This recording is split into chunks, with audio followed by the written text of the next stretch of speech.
Chapter 11 the iron age civilization करेंगे हम आज।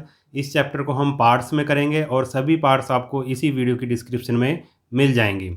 डियर स्टूडेंट, चैनल पर math, Hindi, science, social science और संस्कृत सभी सब्जेक्ट के वीडियो अवेलेबल हैं, तो आप एक बार प्लेलिस्ट जरूर चेक करें, आपको सभी वीडियोस मिल जाएंगे। तो शुरू करते हैं chapter number 11। The Bronze Age civilization had flourished in the eastern part of the world as the western part was far less advanced at that time।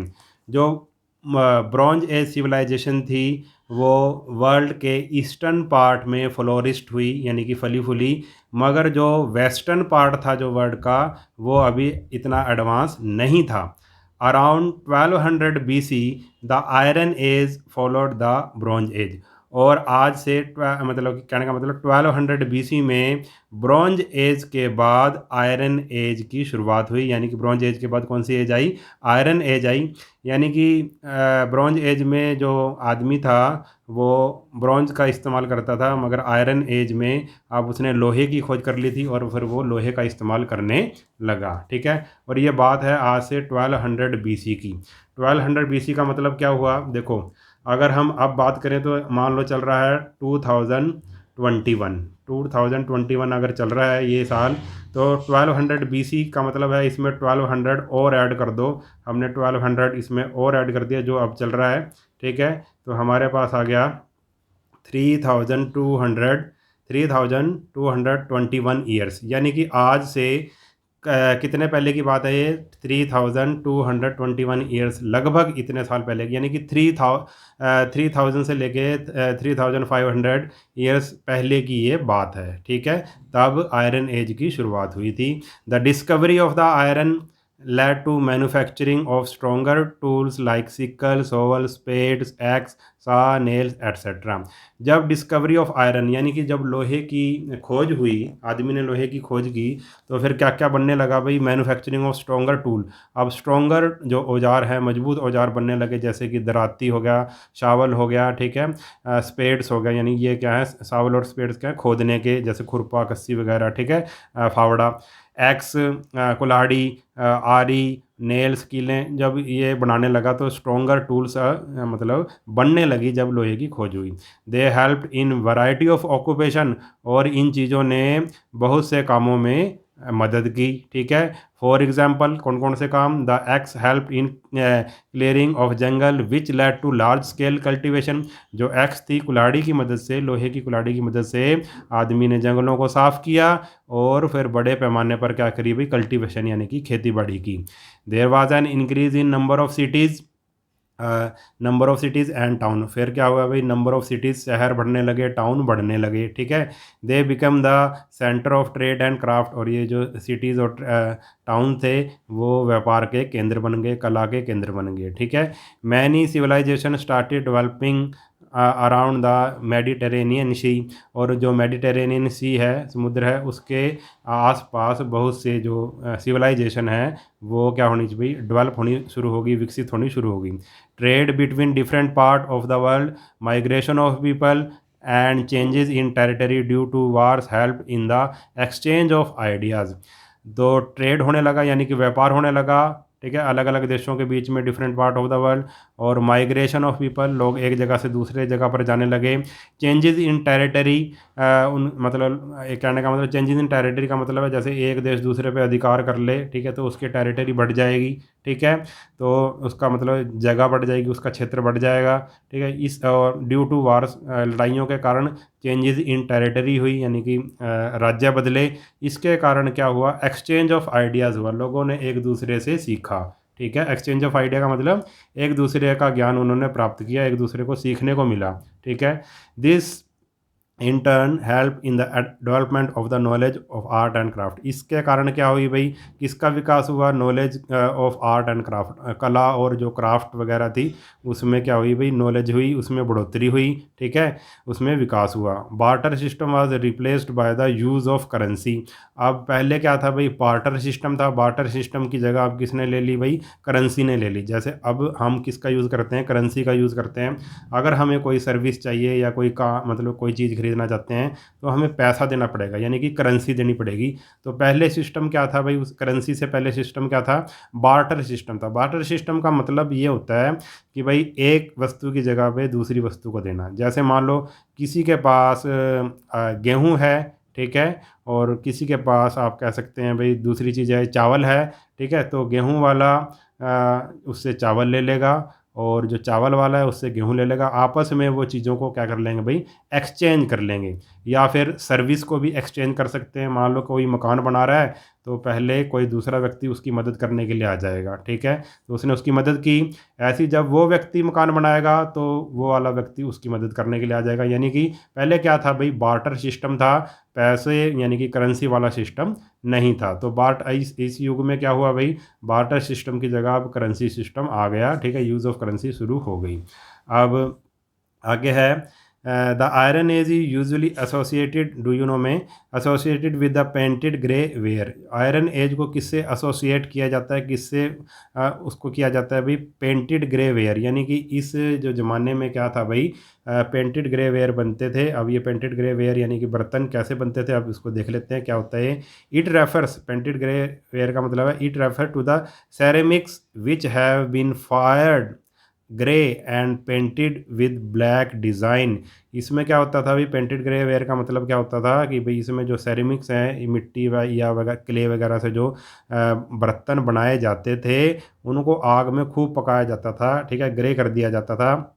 और एंड पेंटेड, उन पे पेंट किया जाता था, फायर्ड ग्रे एंड पेंट किया जाता था with black design. और उस पर क्या बनाए जाते थे भाई, ब्लैक डिज़ाइन बनाए जाते थे। यानी कि जो ये मिट्टी वगैरह के जो बर्तन बनाए जाते थे, ठीक है। Plates and bowls were common vessel made out of painted grey where. अब जो उसमें क्या थी भी, पेंटेड ग्रे वेयर जो बर्तन थे उसमें क्या क्या थे भी, प्लेट और बाउल्स, प्लेट थी और कटोरे वगैरह इसमें क्या थे भाई, उनके कॉमन वेसल से, उनके जो कॉमन बर्तन थे, ठीक है। अब आगे है भाई, the greatest achievement of iron age was in the field of literature. जो ग्रेटेस्ट अचीवमेंट हुई इस एज में वो क्या थी, in field of literature. Literature यानी कि जो किताबें वगैरह लिखी गई इसमें। The great poem, dramas, grammar and history were written. बड़ी बड़ी पोएम्स लिखी गई, ड्रामा लिखे गए, ग्रामर और हिस्ट्री लिखी गई। Writing was not only use to keep the record but it becomes a medium for self expression and communication of idea. Writing record के लिए नहीं की जाती थी, कि रिकॉर्ड रखने के लिए राइटिंग नहीं की जाती थी, बल्कि ये क्या मीडियम बन गया कि अपने आप को एक्सप्रेस करने का और अपने जो आइडिया बताने का। The great thinkers wrote about the injustice that was prevalent in the society. और जो ग्रेट थिंकर थे उस ज़माने के, जो सोचने वाले थे, महान सोच रखने वाले व्यक्ति थे, उन्होंने उस ज़माने की उस सोसाइटी में जो इनजस्टिस, अन्याय होता था उसके खिलाफ लिखा, ठीक है। दिस पीरियड आल्सो सा the development of many religion. और इस जो पीरियड में, इस काल में, इस समय में बहुत से जो रिलीजन थे, जो धर्म थे, उनका भी क्या भी डेवलपमेंट हुई, उनका भी विकास हुआ। Remains of some of the ancient civilization during Iron Age have been found in many part of the world like Greece, Rome and Iran। जो रिमेंस हैं, जो ये पुरानी सभ्यताएं थी, इनके जो रिमेंस पाए गए हैं, कहाँ पे पाए गए हैं भाई, आयरन एज के वो ग्रीस में, रोम और ईरान आदि देशों में ये पाए गए हैं उनके remains. The development of iron help them to flourish. और जो जब आयरन की डेवलपमेंट हुई, विकास हुआ, तो इसने उनको फ्लोरिश होने में, फलने फूलने में क्या की भाई, हेल्प की। In the table given below we find a comparative study of Greek, Roman and Iranian civilization. इसमें ग्रीक, रोमन और ईरानियन सिविलाइजेशन के बारे में बताया गया है। जैसे कि ग्रीक सिविलाइजेशन में रिलीजन क्या था, वर्शिप्ड मैनी गॉड। ये जो ग्रीक सिविलाइजेशन थी इसमें क्या थी भाई, बहुत से देवताओं की पूजा करते थे, देवी देवताओं की। सुप्रीम गॉड ज्यूस था इनका, ठीक है।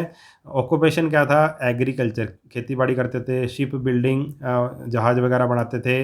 ट्रेडिंग, स्कल्पचिंग और पॉटरी बनाते थे। और इन्वेंशन क्या क्या की इन्होंने, calculated the circumference of the earth, इन्होंने अर्थ की जो सर्कमफ्रेंस है उसको कैलकुलेट कर लिया था। Drew maps of the world, world का मैप बना लिया था। ओलंपिक गेम्स इन्होंने शुरुआत की थी, ठीक है। ये थी ग्रीक सिविलाइजेशन। उसके बाद थी Roman civilization, worshipped goddess Vesta, Venus, gods Jupiter, Mars, Mercury, Juno. ये भी देवी देवताओं की पूजा करते थे, ये इनके देवी देवताओं के नाम थे, ठीक है। ऑक्यूपेशन क्या था, काम क्या करते थे, एग्रीकल्चर था, ट्रेडिंग थी, फाइटिंग थी, ठीक है। एग्रीकल्चर खेती बाड़ी करते थे, व्यापार करते थे, और जो वॉरियर वगैरह फाइटिंग वगैरह करते थे, ठीक है।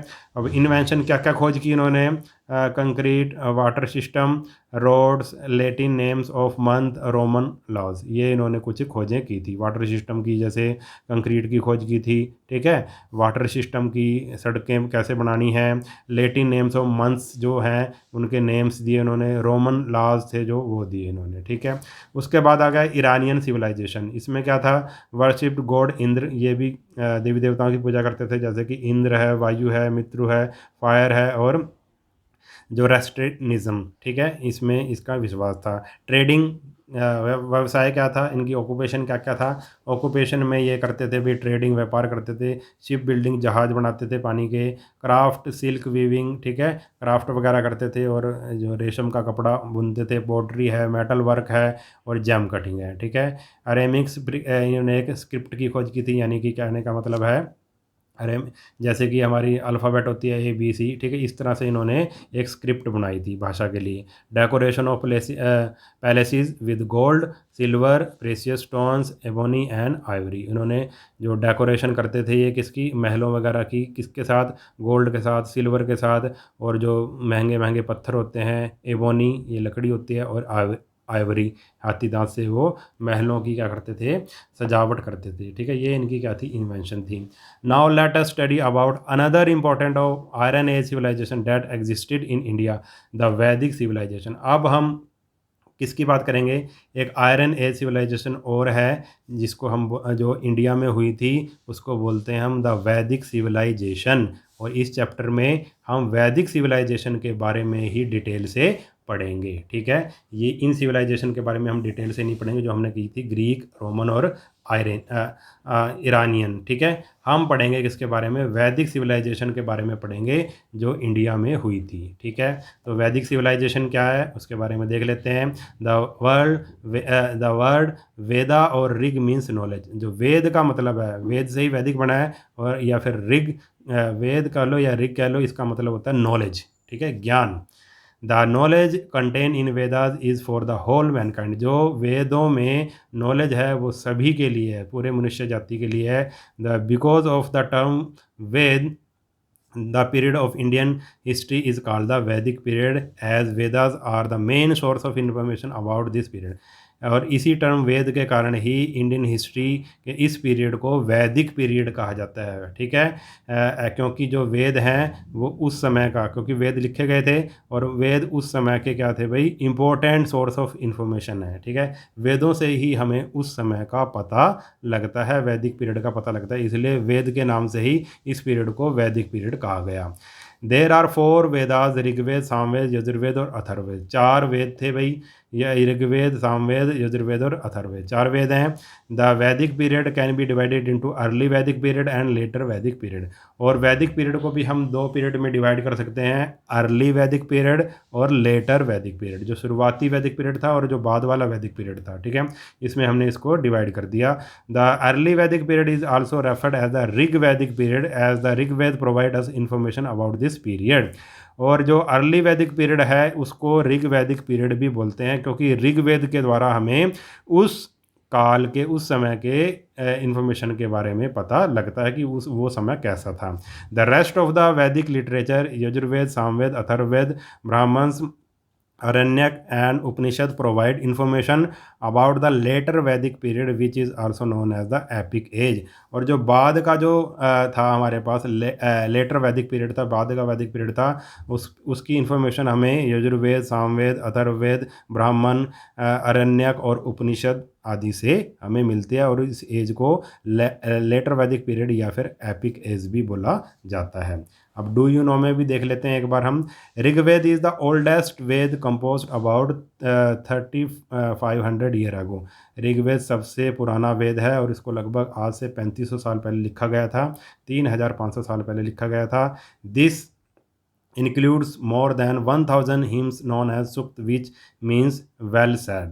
इसमें लगभग 1000 हिम्स यानी कि सुक्त हैं जिनको सुक्त कहा जाता है संस्कृत में, ठीक है, या हिंदी में, ठीक है, और इसका मतलब होता है वेल सैड यानी कि जो बात अच्छे से कही गई हो। सुक्त का मतलब है इसमें अधिकतर क्या है, प्रार्थनाएं हैं, ईश्वर को ध्यान में रखकर प्रार्थनाएं की गई हैं कुछ, ठीक है, अधिकतर इसमें प्रार्थनाएं हैं, आप भजन कह सकते हो या प्रार्थनाएं कह सकते हो सुक्त को, ठीक है। Those who composed hymns called themselves Aryan, और जिन्होंने इनको कंपोज किया था, इन हिम्स को, जिन जो ये भजन थे या जो प्रार्थनाएं थी इनको कंपोज किया था, उन लोगों ने अपने आप को क्या कहा है, आर्यन कहा है, ठीक है, क्या कहा है, आर्यन, ठीक है। वो लोग कौन थे, आर्यन थे। एंड देयर अपोनेंट एज दास और दस्यु, और उनके जो अपोनेंट थे उस टाइम, जो उनके राइवल थे, अपोनेंट थे, उनको दस्यु या दास कहा गया है, ठीक है। तो आर्यन और उनके अपोजिट कौन थे, अपोनेंट कौन थे उनके, दस्यु या दास, ठीक है। तो इस वीडियो में हम इतना ही करेंगे। अगर वीडियो आपको अच्छा लगा है तो चैनल को सब्सक्राइब कर लेना और वीडियो को अपने सभी दोस्तों के साथ शेयर ज़रूर कर देना। मिलते हैं नेक्स्ट वीडियो में, तब तक के लिए नमस्कार।